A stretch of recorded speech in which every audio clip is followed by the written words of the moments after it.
પેપ્સીની જાહેરાત હોય, કોકા કોલાની જાહેરાત હોય, તમે કે નાળિયેરની જાહેરાત સાંભળી કે નાળિયેર પીવો એમાં એટલા થતું હશે, એમાં કૂદકો મારીને તમે દિવાલ ઉપર ચડી જાવ, એમાં ક્યાં આવ્યું? નાળિયેરની જાહેરાત ન હોય.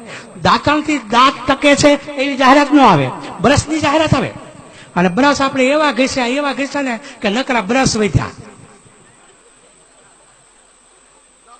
દાંત વી ગયા, બ્રશ નકરા વધ્યા. પણ કોઈ દાંતણની થોડી જાહેરાત દે, કોઈ શેરડીના રસની જાહેરાત દે? અરે મિત્રો, એક પેપ્સી પીવો ને, એક પેપ્સી એટલે આપણી કિડની 70 લીટર પાણી ફિલ્ટર કરે ત્યારે એ કચરો નીકળે. 70 લીટર પાણી ત્યારે કચરો નીકળે. ત્યાં તો આપણે બીજું પીધું. આ કિડની ફેલ થવાનું કારણ આ છે. તો સારી વસ્તુ પીએ, સારી વસ્તુ ખાઈએ તો કાંઈ વાંધો આવતો નથી. એટલે પહેલું મેં કીધું વરસાદનું પાણી પીવો, ચોખ્ખું દૂધ, અને ત્રીજી વાત કરી ચોખ્ખું તેલ. અને ચોથી વાત તો બહુ સરસ છે, તમને મગજમાં બેસી જાય છે. મારે 7 વાત કરવાની છે, એમાં ખાવાની વાત 5 છે અને 2 વાત પાછી બીજી છે, હે ને. મારી ઘરે એકવાર એક ભાઈ આવ્યા, તમે કિસાન સંઘમાં કામ કરો છો ને? મેં કીધું હા. એટલે બદામનું પાન લીધું, પાન લઈને સાદું પાણી નાખ્યું અને પછી એની પાસે એક દ્રાવણ હતું, એના 2 ટીપા પાડ્યા. એટલે મારી નજર સામે એ પાણી પેલા પાનમાં જતું રહ્યું. મને કે કાંઈ સાહેબ સમજાણો? મેં કીધું શું? મને કે ખેડૂતો દવા છાંટે, વરસાદ પડે તો દવા ધોવાઈ જાય, ઝાકળ પડે તો દવાઈ જાય, મેઘરો આવે તો ધોવાઈ જાય.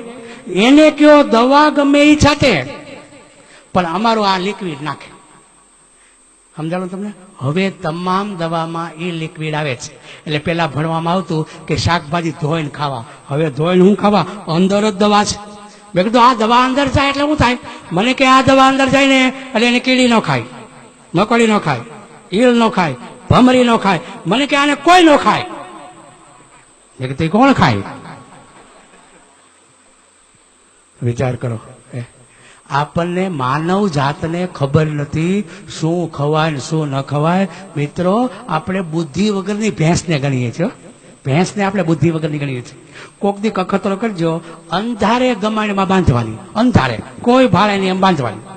પછી એને ખાવા માટે અંધારે રજકો નાખવાનો રાતે 12 વાગે, અને અંદર એક જ પાન આકડાનું નાખવાનું, એક જ પાન. તમે જો સવારે જોશો શું હોય છે? આકડન પાન પડ્યું છે, રજકો ખાઈ ગયો છે.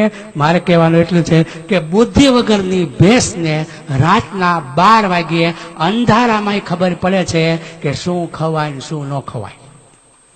એટલી માનવને ખબર પડે, ધોળાદી ખબર પડે. અને જો ખબર પડે